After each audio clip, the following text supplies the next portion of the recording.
আপনারা দেখেছেন video, police পাড়ায় ঢুকে তাড়া করে করে ধরছে পাতা করদেরকে, কাউকে ছাড়া হবে না।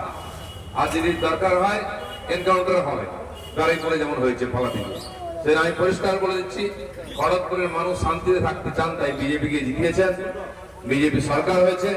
আমরা প্রথম মানুষকে শান্তি দিতে চাই, তারা নিজের মতো করে করে কম্মা খাবেন, কেউ যেন তাদেরকে কোনো ভয় না রাখে, অত্যাচার না করে। এই থ্রেট কালচার এটা আমরা বন্ধ করতেছি। পুলিশকে আমি বলে দিয়েছি যে পুলিশ যেন পুলিশের মতো দেখায়, পুলিশ কোনো পার্টির ক্যাডার হয়ে বা গুন্ডার মতো মাফিয়ার মতো ব্যবহার করবে, এটা আমরা কিছুতে বরদাস্ত করবো না।